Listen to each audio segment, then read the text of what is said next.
Hello students, आज का हमारा टॉपिक है ओम्स लॉ एंड रेजिस्टेंस। तो ओम्स लॉ और रेजिस्टेंस के बारे में आज यहाँ पर हम पढ़ेंगे। तो ओम हमारे साइंटिस्ट थे, उनका नाम ओम था। तो उन्होंने एक सर्च किया, डिस्कवर किया, कुछ देखा एक्सपेरिमेंटली और हमें कुछ बताया, तो उस चीज को ओम्स लॉ के नाम से जानते हैं। तो उन्होंने क्या देखा बच्चों, क्या सर्च किया, उसके बारे में यहाँ पर थोड़ा सा आपको बताता हूं। ये लेट किया कि हमने एक इलेक्ट्रिक बल्ब है और ये इलेक्ट्रिक बल्ब हमारा यहां से कनेक्ट है। इलेक्ट्रिक बल्ब से ये हमारा एक एमीटर कनेक्ट है बच्चों, एमीटर जो हमारा करंट को मेजर करता है। और यहां पर हमारी एक बैटरी कनेक्ट है और ये हमने की लगाई है यहां पर। इस बैटरी का जो पोटेंशियल है वो मैंने V लेट किया, ये प्लस ये माइनस, और इसके अक्रॉस हमने एक वोल्ट मीटर लेट कर लिया। ये हमारा एक वोल्ट मीटर लगा है जिस बल्ब का पोटेंशियल डिफरेंस मेजर करेगा। तो ओम्स ने क्या कंसीडर किया कि जैसे ही वो इस नंबर ऑफ सेल्स को बढ़ाता है, वोल्टेज को बढ़ाता है, की को प्रेस करने के बाद, तो इस बल्ब का ग्लो बढ़ना स्टार्ट होता है। क्या नोट किया उसने कि अगर वोल्टेज को बढ़ाते हैं, वोल्टेज को बढ़ाने से इसका ग्लो बढ़ता है। ग्लो का मतलब इसमें से करंट बढ़ रहा है, ग्लो का मतलब इसमें से करंट हमारा इंक्रीज हो रहा है। तो ओम्स लॉ ने बोला the current flow in the circuit is directly proportional to potential difference applied across the circuit. और कंडक्टर का नेम भी हम ले सकते हैं, the current flow through a conductor is directly proportional to voltage applied. जितनी वोल्टेज बढ़ाएंगे उतना हमारा करंट भी बढ़ेगा। तो इन्होंने बोला current flow through a conductor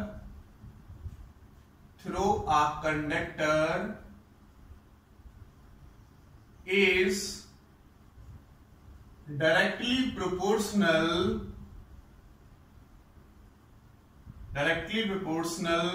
potential difference across the conductor। Potential difference का दूसरा नाम वोल्टेज भी हम यहां पर यूज कर सकते हैं। वोल्टेज जो देखा कि जो करंट है वो डायरेक्टली प्रोपोर्शनल है वोल्टेज के, और मैं ये भी कह सकता हूं कि वोल्टेज डायरेक्टली प्रोपोर्शनल है करंट के। इस डायरेक्टली प्रोपोर्शनल को हटाने के लिए हमने कांस्टेंट लगाया R, वेयर R जो है प्रोपोर्शनलिटी कांस्टेंट, क्योंकि प्रोपोर्शन को हटाते हैं तो जो कांस्टेंट प्रोपोर्शन को हटाने के लिए लगाते हैं उसको कहते हैं बच्चों हम प्रोपोर्शनलिटी कांस्टेंट। ठीक है। और वैसे इसका जो नाम है वो है इलेक्ट्रिकल रेजिस्टेंस, जो हम इसके बारे में पढ़ेंगे, इलेक्ट्रिकल रेजिस्टेंस। तो इलेक्ट्रिकल रेजिस्टेंस के बारे में डिटेल में हम पढ़ेंगे अभी थोड़ी देर बाद, क्योंकि मैंने लिखा है ओम्स लॉ एंड रेजिस्टेंस, मैं आपको यहां पर पढ़ाऊंगा।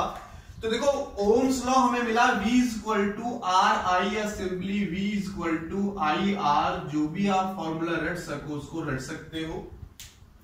V इक्वल टू क्या होगा हमारे पास आई आर। तो ये हमारे पास क्या है, ओम्स लॉ है। देखो मैं यहां से एक चीज देख सकता हूं कि वोल्टेज मेरा डायरेक्टली प्रोपोर्शनल है करंट के।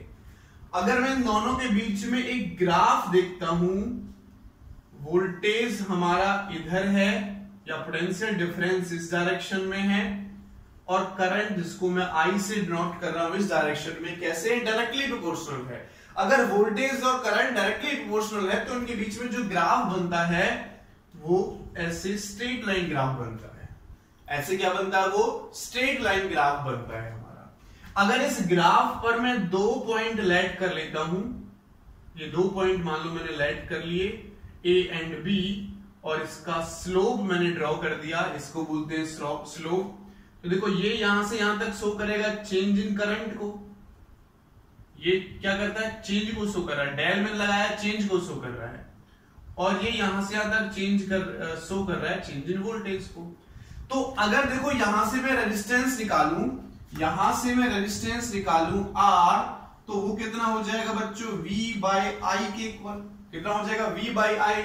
और अगर यहां से मैं रेजिस्टेंस निकालता हूं या स्लोप निकालता हूं, स्लोप, तो स्लोप क्या होता है, y axis upon x axis. तो y कौन यहां पर, वोल्टेज है, तो स्लोप होगा del v by del I। Slope क्या हो जाएगा, del v by del I, ठीक है। और स्लोप हमारा रेजिस्टेंस के भी इक्वल है, क्योंकि change in voltage upon change in current, तो वोल्टेज अपॉन करंट रेजिस्टेंस भी है, तो बोलेंगे रेजिस्टेंस हमें मिल गया del v by del I, change in voltage upon change in current के इक्वल। तो ये भी कह सकते हैं कि जो स्लोप होगा, स्लोप वो इक्वल टू होगा, या अगर मैं रेजिस्टेंस निकाल रहा हूं तो रेजिस्टेंस इज इक्वल टू होगा slope of voltage current graph के। किसके इक्वल होगा, slope of voltage current graph के equal. Slope of voltage current graph के इक्वल हम यहां से रेजिस्टेंस को निकाल सकते हैं, रेजिस्टेंस को फाइंड आउट कर सकते हैं। तो इस फॉर्मूले के बारे में, रेजिस्टेंस के बारे में अभी मैं लेटर डिस्कस करूंगा। अभी मैं कुछ न्यूमेरिकल्स आपको ओम्स लॉ के फॉर्मूले के बेस पर कराता हूं। ये लाइन आप याद रखेंगे, ये फॉर्मूला आप याद रखेंगे, ये दोनों चीज हम यहां पर यूज करेंगे ओम्स लॉ में। तो कुछ न्यूमेरिकल्स कराते हैं, फिर हम डिस्कस करेंगे रेजिस्टेंस के बारे में कि रेजिस्टेंस क्या है, रेजिस्टेंस क्या है, इसके बारे में हम डिस्कस करेंगे, इलेक्ट्रिकल रेजिस्टेंस। चलो एक न्यूमेरिकल लेते हैं। फर्स्ट न्यूमेरिकल हमें दे रखा है A 24 volt battery is applied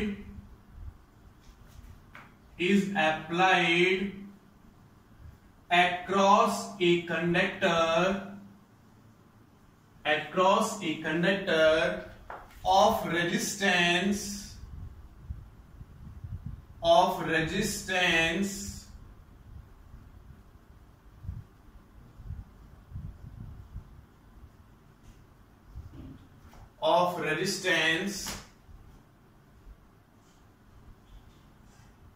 8 ohm, of resistance 8 ohm. Resistance की यूनिट होती है 8 ओम, इसके बारे में भी लेटर डिस्कस करेंगे। Find the current through the conductor. तो कंडक्टर से हमें करंट बताना है कि करंट कितना होगा। तो देखो बच्चों, जो गिवन है वो लिख लो। हमें वोल्टेज दे रखी है कितनी है, 24 वोल्ट। रेजिस्टेंस दे रखा है कितना है, 8 ओम।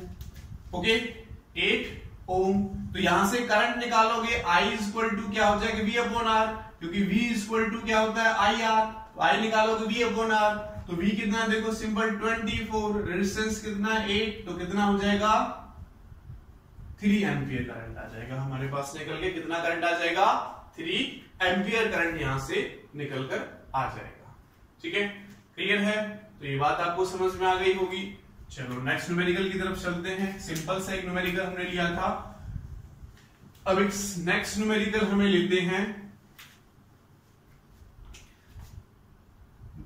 न्यूमेरिकल कहता है द वेरिएशन ऑफ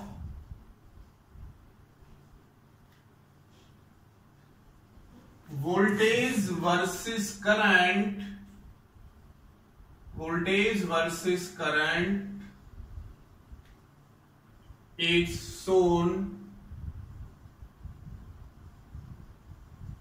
as। तो हमें एक टेबल दे रखी है बच्चों, ये हमें दे रखा है यहां पर करंट, और ये दे रखी है हमें वोल्टेज। ये वोल्ट में है, ये एम्पियर में है। तो हमें करंट दे रखा है 1 एम्पियर और वोल्टेज दे रखी है हमें 3 वोल्ट। ठीक है, तो एम्पियर में है और ये वोल्ट में है, इसको याद रखेंगे। फिर हमें 2 दे रखा है, ये 6 दे रखा है, ये 3 दे रखा है 9 और 4 दे रखा है 12। ये हमें variation of voltage versus current दिया हुआ है। अब क्वेश्चन में हमसे क्या पूछता है बच्चों, क्वेश्चन में हमसे क्या पूछता है, find the value of, calculate the value of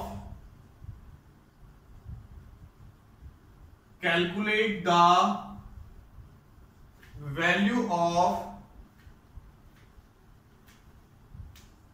constant, जो कांस्टेंट होगा VI ग्राफ से उसकी वैल्यू हमें निकालनी है यूजिंग ग्राफ का यूज करके निकालनी है।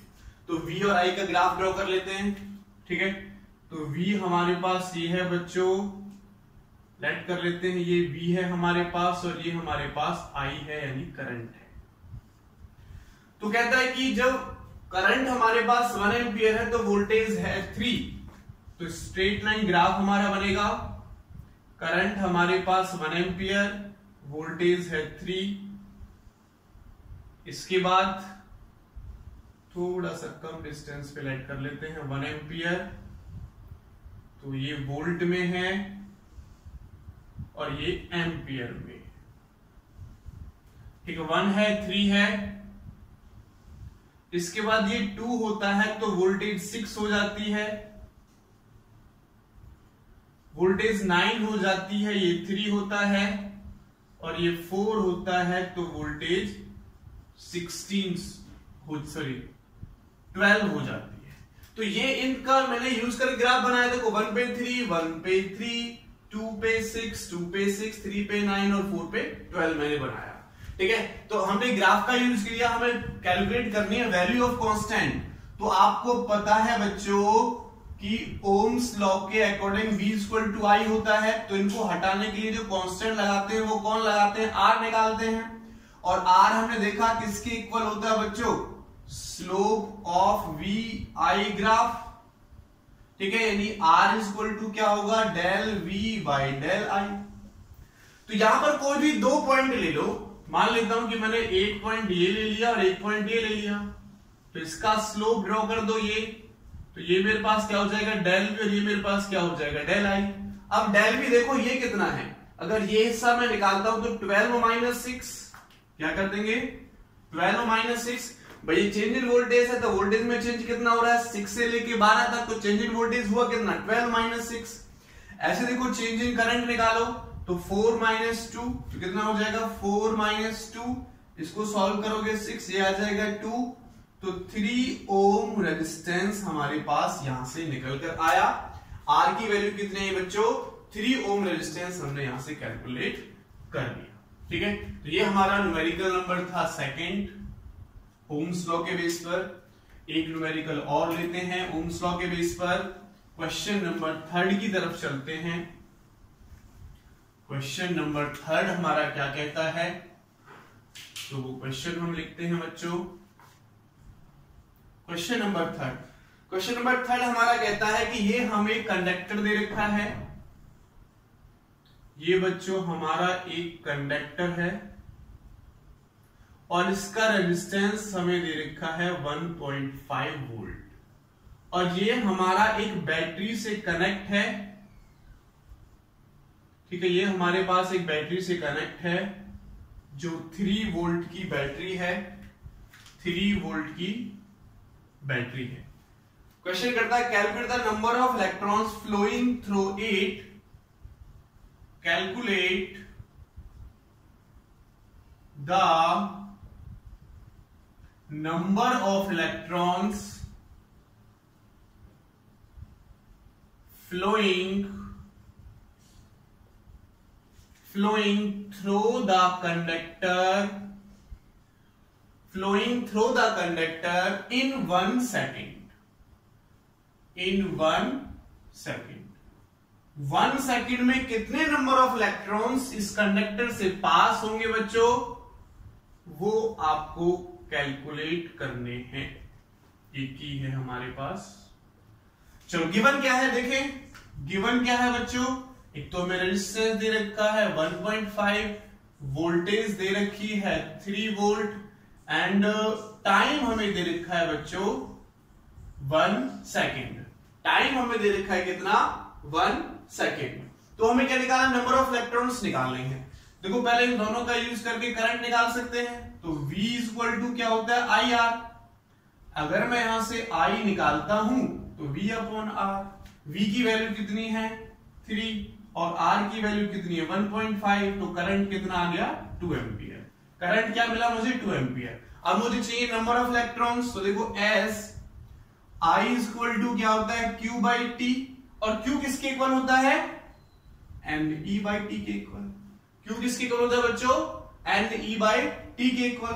तो यहां से अगर मैं NE निकालूं तो T की क्रॉस मल्टीप्लिकेशन के साथ हो जाएगी, और अगर N निकालता हूं तो I into T divided by charge on electron. ये क्या है हमारे पास चार्ज ऑन इलेक्ट्रॉन। तो इसको कैलकुलेट करो, देखो क्या होगा।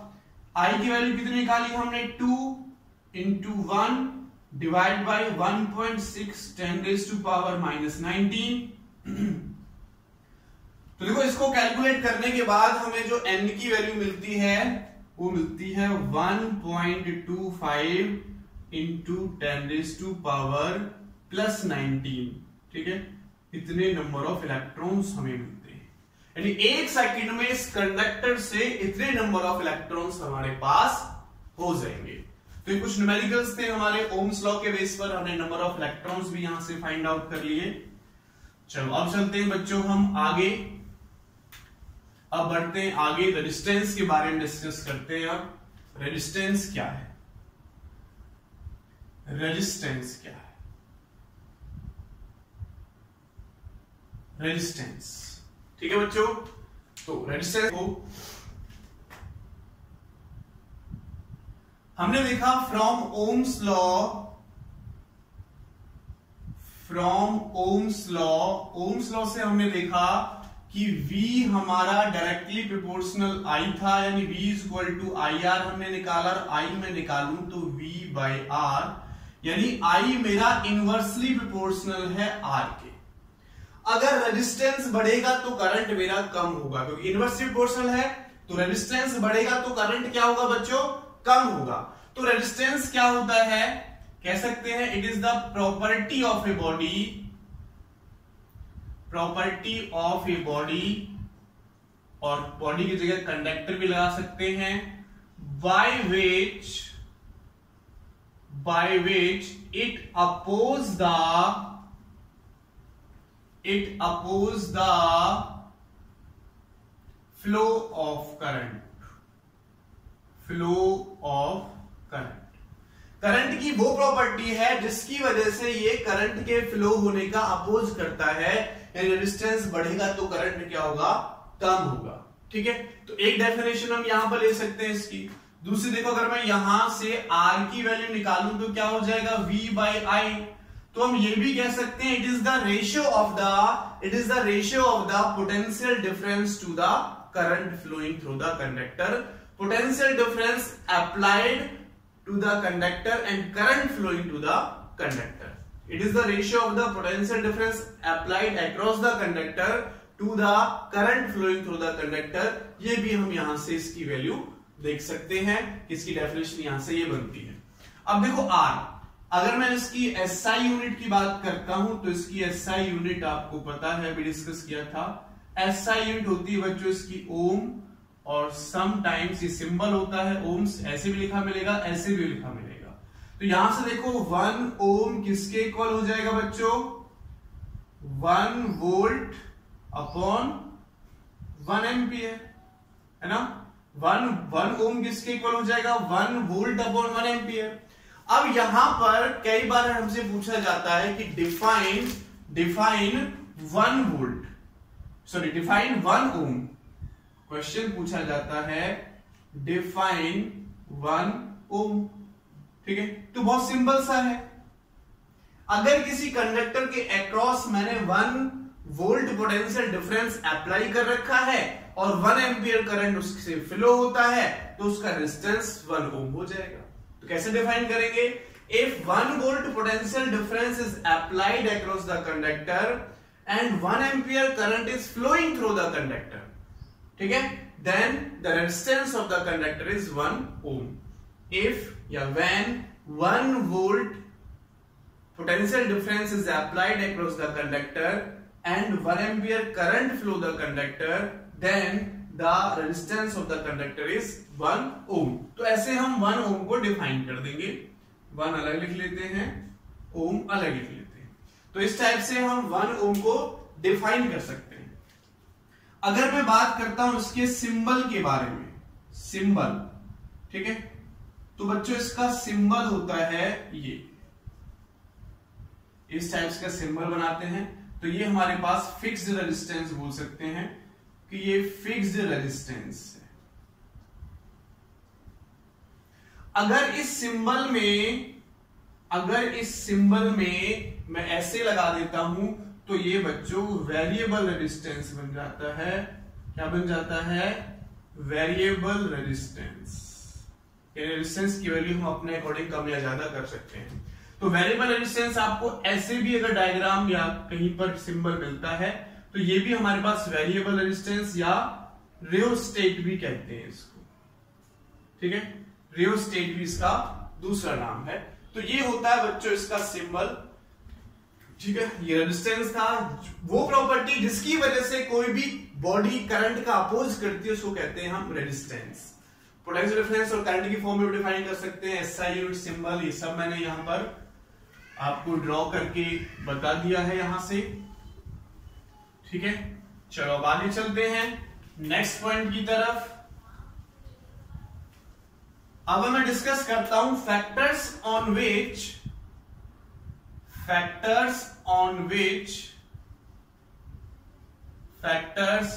विच रेजिस्टेंस डिपेंड। रेजिस्टेंस हमारा किन किन फैक्टर्स पर डिपेंड करता है, ठीक है। तो फर्स्ट मैं लिख रहा हूं, जो फर्स्ट पॉइंट है, रेजिस्टेंस डायरेक्टली प्रोपोर्शनल होता है लेंथ ऑफ द कंडक्टर की। अगर ये कंडक्टर है बच्चों तो इस कंडक्टर की लेंथ के डायरेक्टली प्रोपोर्शनल होता है। लेंथ जितनी ज्यादा होगी रेजिस्टेंस उतना ज्यादा होगा। सेकेंड पार्ट हमारा होता है resistance is inversely proportional to 1/a। Resistance is inversely proportional to होता है a के, यानी इसका एरिया जितना ज्यादा होगा, जिसको मैंने इसे नोट किया है, उतना ही रेजिस्टेंस कम होगा। थर्ड फैक्टर है जिस पर ये हमारा डिपेंड करता है, थर्ड फैक्टर है नेचर ऑफ द कंडक्टर या material used. Nature of the conductor और मटेरियल यूज्ड, ये हमारा इस पॉइंट पर भी डिपेंड करता है कि नेचर ऑफ द कंडक्टर का नेचर कैसा है, मटेरियल जो भी हमने इस कंडक्टर के अंदर यूज किया है वो मटेरियल कैसा है। और फोर्थ पॉइंट हमारे पास आता है temperature of the conductor. Conductor के टेम्परेचर पर भी ये हमारा डिपेंड करता है। टेम्परेचर जितना बढ़ेगा, ध्यान रखना, टेम्परेचर पे कैसे डिपेंड करता है, कंडक्टर की बात कर रहा हूं मैं। पहले मैं फोर्थ पॉइंट को डिस्कस कर लेता हूं। फोर कंडक्टर की बात कर रहा हूं बच्चों में। कंडक्टर के लिए अगर मैं टेम्परेचर इंक्रीज करता हूं, टेम्परेचर इंक्रीजेस देन मैं लिखता हूं if temperature increases then resistance is also increases। Resistance is also increases। अगर टेम्परेचर इंक्रीज होगा तो रेजिस्टेंस भी कंडक्टर का इंक्रीज होगा। किसका इंक्रीज होगा? कंडक्टर का। लेकिन बी पॉइंट अगर मैं लिखूं, if temperature increases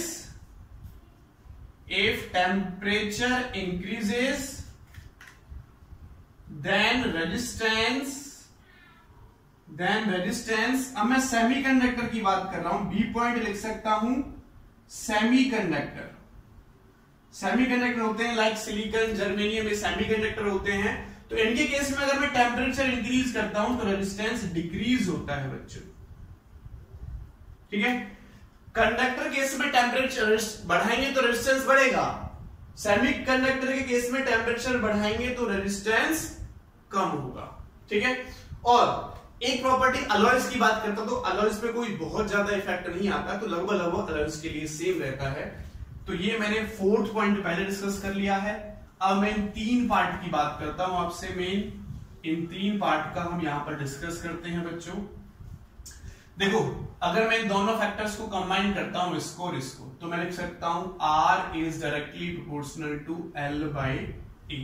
प्रोपोर्शनल को हटाने के लिए कांस्टेंट लगाएंगे, तो वो लगा देंगे रो एल बाई ए। ये जो सिंबल है इसको ROW रो कहते हैं, और ये वैसे तो यहां पर प्रोपोर्शनलिटी कांस्टेंट है, लेकिन जो इसका दूसरा नाम है वो है रेजिस्टिविटी, और स्पेसिफिक रेजिस्टेंस भी हम इसको कहते हैं, स्पेसिफिक रेजिस्टेंस। ये डिपेंड करती है नेचर ऑफ द मटेरियल, कि जो मटेरियल या कंडक्टर हमने यूज किया है उसकी रेजिस्टिविटी जो नेचर कैसा है, नेचर के अकॉर्डिंग रेजिस्टिविटी चेंज होती है। बाकी टेम्परेचर का भी रेजिस्टिविटी पर इफेक्ट पड़ता है, बाकी और इफेक्ट नहीं पड़ता। टेम्परेचर का जो इफेक्ट कंडक्टर के लिए पड़ता है रेजिस्टिविटी के लिए, वो सेम टू सेम रेजिस्टेंस का जो था वही होगा। यानी कंडक्टर के लिए टेम्परेचर बढ़ाएंगे तो रेजिस्टिविटी भी बढ़ेगी, और सेमीकंडक्टर की रेजिस्टिविटी हमारे पास बढ़ाएंगे तो कम होगा। यानी सेम फिनोमिना है हमारे पास जो कंडक्टर रेजिस्टेंस के लिए होता है। टेम्परेचर बढ़ाएंगे तो रेजिस्टिविटी भी कंडक्टर के लिए इंक्रीज होती है। तो मुझे यहां पर बच्चों एक फॉर्मूला मिला R is equal to rho L by A. अब इस फॉर्मूले पर हम कुछ न्यूमेरिकल्स करेंगे, ठीक है। अब हम इन फॉर्मूले पर न्यूमेरिकल्स करेंगे। देखो रेजिस्टिविटी की मैं, ये रेजिस्टिविटी है हमारे पास, तो रेजिस्टिविटी की मैं SI यूनिट यहां से निकाल सकता हूं। SI यूनिट अगर मैं रो की निकालता हूं तो देखो रो की यूनिट यहां से हो जाएगी, R की तो होती है ओम, इसकी क्या होती है मीटर अपॉन मीटर, तो पर मीटर। ओम मीटर, सॉरी ओम मीटर हमारे पास रेजिस्टिविटी की SI यूनिट हो जाएगी। कितनी हो जाएगी SI यूनिट हमारे पास रेजिस्टिविटी की, यहां से SI यूनिट हो जाएगी, ठीक है। तो ये रेजिस्टिविटी का केस था। हमें यहां से एक फॉर्मूला निकला R is equal to rho L by A. अब मैं यहां पर कुछ इसको लेकर न्यूमेरिकल्स करता हूं बच्चों। तो न्यूमेरिकल्स पे ध्यान देना है। इस फॉर्मूले को मैं साइड में लिख लेता हूं। अभी हमने यहां पर एक फॉर्मूला निकाला, क्या फॉर्मूला निकाला, R is equal to rho L by A. R is equal to rho L by A, ये फॉर्मूला हमने यहां पर फाइंड आउट किया। तो फर्स्ट न्यूमेरिकल देखते हैं बच्चों हम यहां पर, ठीक है। Question number first, what is the effect on the resistance if length of the conductor will be half, ठीक है। What is the effect on the resistance? Resistance पर क्या फर्क पड़ेगा, एक कंडक्टर की जो लेंथ है उसको हम हाफ कर देते हैं। तो देखो आप सोचोगे यहां से कि R डायरेक्टली प्रोपोर्शनल है L के, लेंथ को हाफ करेंगे तो रेजिस्टेंस भी क्या हो जाएगा, हाफ हो जाएगा। लेकिन यहां पर बच्चों देखो हमें एरिया के बारे में कुछ नहीं बोला। मैं लेट कर लेता हूं कि ये मेरे पास एक कंडक्टर है, इसकी लेंथ है L। अगर इसकी लेंथ को मैं हाफ करता हूं तो इसका मतलब इतना हटाना पड़ेगा, इतना हटाना पड़ेगा। एक ही कंडक्टर है, ठीक है, एक ही कंडक्टर है, गिवन कंडक्टर है, इसका एरिया है बच्चों A और लेंथ है हाफ। अगर वो कहता है कि what is the effect on resistance पे क्या फर्क पड़ेगा, अगर लेंथ उसकी हाफ कर, तो उसको काट के अलग नहीं फेंक रहे हैं, क्योंकि यहां पर एरिया के बारे में कुछ नहीं बोला कि एरिया हमें सेम रखना है, नहीं। अगर एरिया के बारे में कुछ नहीं बोला हो तो अंडरस्टूड है कि उसी कंडक्टर की लेंथ हमें हाफ करनी है। तो देखो अगर मैं इसी की हाफ लेंथ को हाफ करता हूं तो कंडीशन मेरी कुछ इस टाइप से बनेगी बच्चों कि ये L/2 हो जाएगा। इतना पार्ट मैंने इसका कट किया, इसको उठा के मैंने इसके ऊपर पुट कर दिया। तो लेंथ तो देखो यहां से यहां तक लेंथ तो हाफ हो गई, लेकिन एरिया हो गया डबल। एरिया क्या हो गया बच्चों, ऑटोमेटिकली डबल हो गया।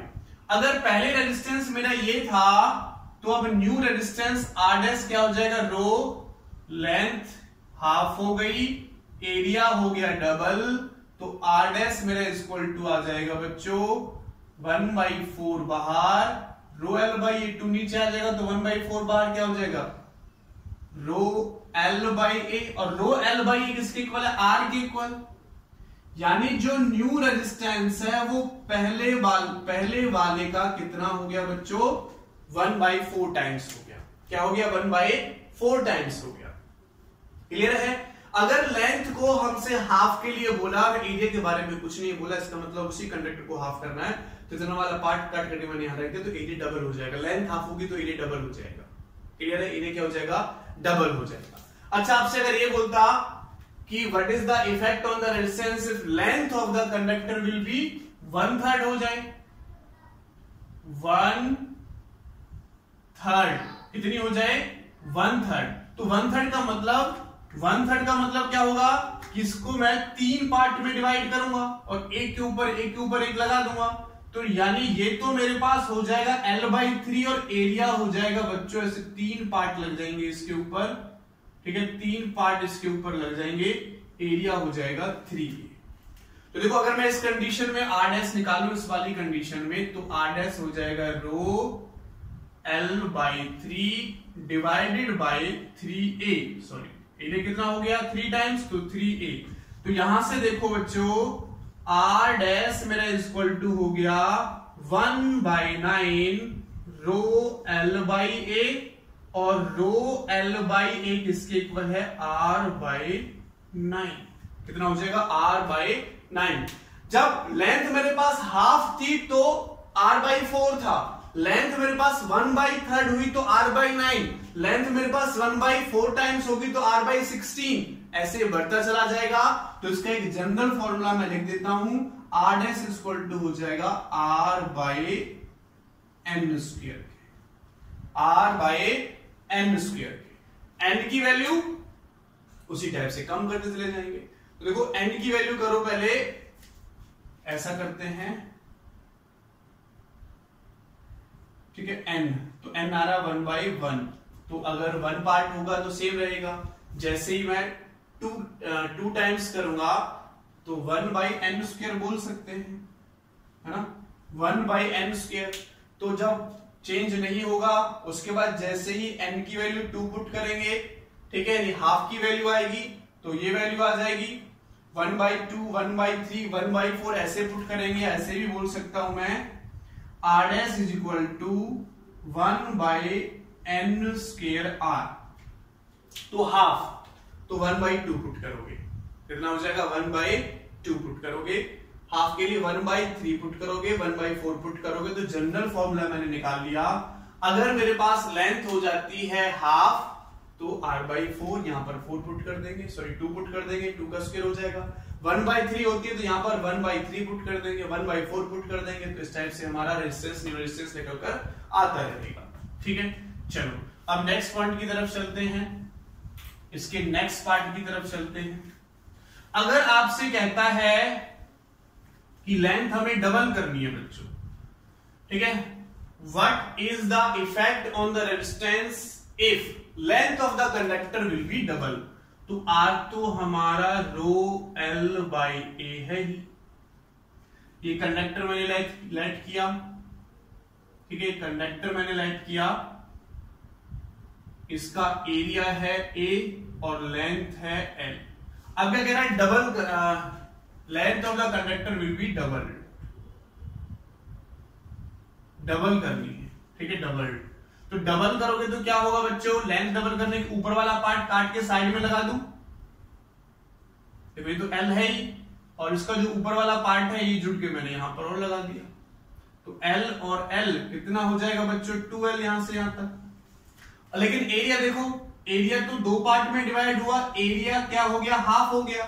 अब अगर मैं न्यू रेजिस्टेंस R' निकालता हूं तो रो L'/A', यानी रो L' की वैल्यू कितनी है बच्चों? अब डबल हो गया, और एरिया क्या हो गया बच्चों? हाफ हो गया, तो 2 पर चला जाएगा, तो अब R' आ जाएगा 4L/A, यानी R' मेरा निकल कर आ गया बच्चों 4R।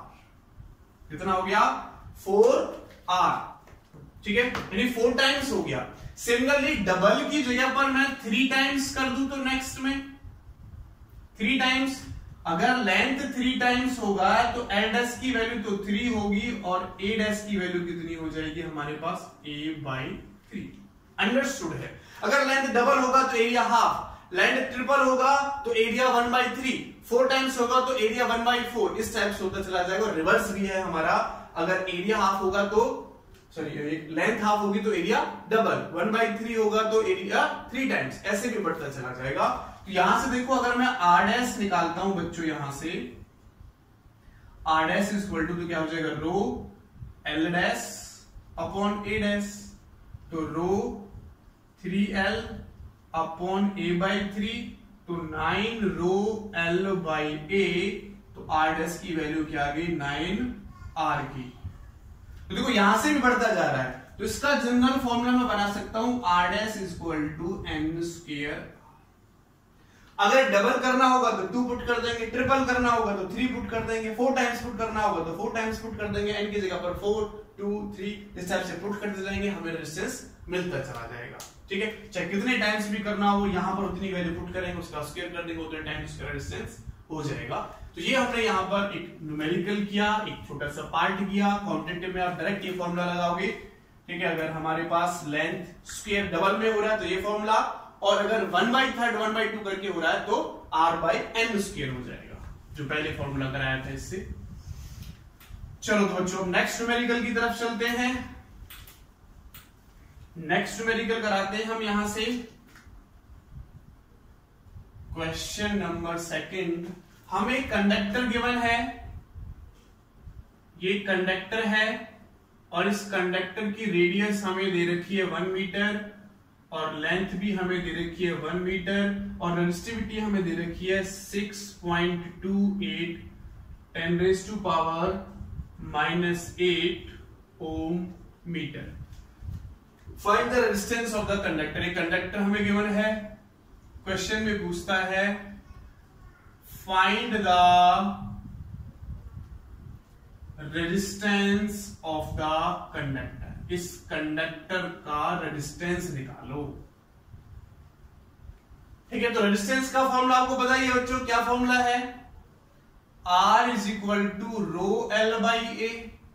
तो रो की वैल्यू कितनी है 6.28 10⁻⁻8, L की वैल्यू 1।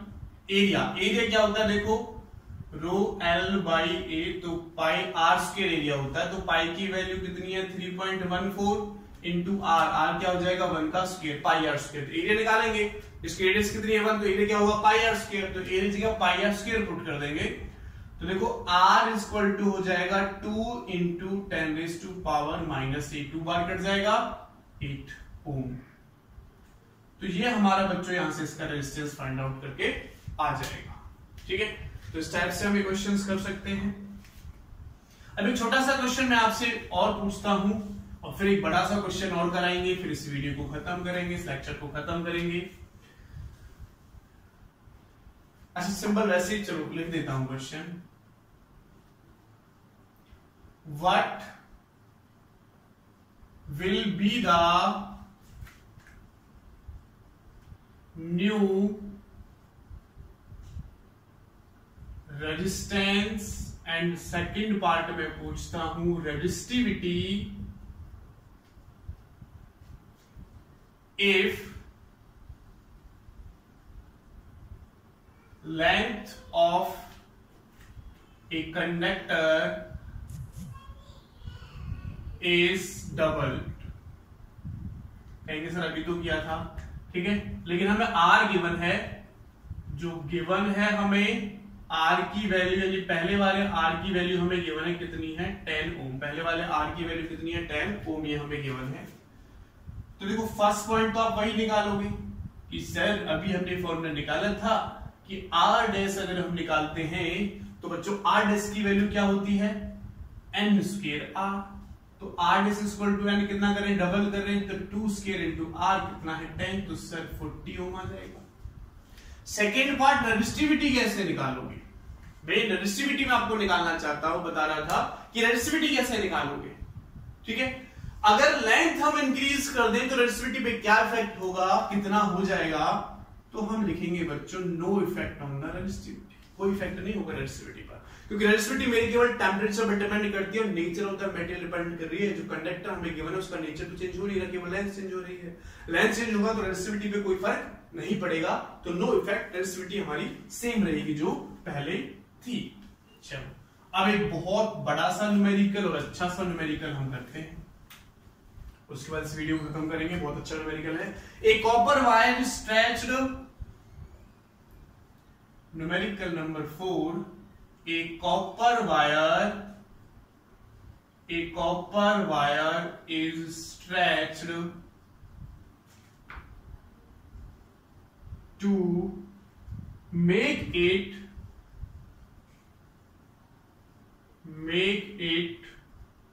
2% longer, 2% longer।